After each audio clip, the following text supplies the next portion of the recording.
So I did. I had a miscarriage in November. I had gone for my last sonogram on November the 7th. And then at that point, we had determined that the pregnancy was no longer viable. Sorry, I see my hair is like poking up right here. My hair's a mess. Anyways, so yeah, on November 7th, we find out that the pregnancy is no longer viable. And it was pretty devastating. It was devastating. And the entire month of October was devastating because we found out I was pregnant in September on the 27th, Josh's birthday. I went in on October the 7th for the very first sonogram just to find out if it was in the right location because I had such a risk of having an ectopic pregnancy. They wanted to verify that we were good to go. So I go in on the 7th of October and everything's there. It's perfectly round, the little fetal pole, we can see everything. So, I walk away again on cloud nine, happy as a clam, super excited. I have my very first little sonogram picture. I put it on my refrigerator when I come home like a crazy person. So October 7th we did that. We went back a week later on October 14th. Basically that was to see if we could see a heartbeat. So we were kind of at the time where you might see one or you might not see one. So we go in and we can't see one. And so obviously I'm kind of a little disappointed. I'm like, oh God, it's a bad sign, blah, blah, blah. But doctor was like, no, it's going to be fine. And then I had talked to my, the receptionist, and she said that a lot of times you don't see it until like, a couple days later. So we go back on the 21st, and at this point we're going to see a heartbeat. So we go on the 21st and we see the heartbeat, but it's not as fast as it should be. She tells us that it's concerning. The heartbeat is only 65 beats per minute, and it should be well over 100. So that's the first sign that things are not going well. We leave that appointment, after the sonogram that day, we sat in her office and had a really long discussion, a very serious discussion about all of our options and the things that could happen from this point on. So at that moment, she kind of like let me know that it's very possible this pregnancy could end.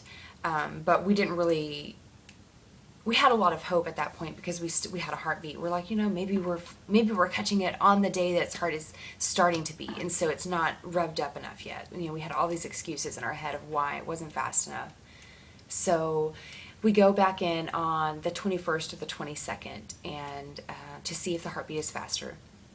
We go in that day, and I'm still feeling my pregnancy symptoms like full on, super strong. They're all still there. I feel good. We go in and we have a heartbeat, but it's so erratic that we're not able to hear it. And it looks like my gestational sac is growing slower. It's not completely stopped growing, but it's not going as fast as it should. And so things are not looking like, they're not falling together correctly. So again, another week of just sadness every time we leave these stupid appointments. So at this point, we decide that we're going to wait a couple weeks, like a week and a half before I go back. And then, so I go, no, I'm sorry, not yet. I go in like right around Halloween. It was like the day before, the day after, something like that. Cause I remember just being so depressed on Halloween day. And that's my favorite holiday or festive day of the entire year. It's my favorite. And I was miserable on that day, miserable. So the next ultrasound that we go in, for is November 7th. And,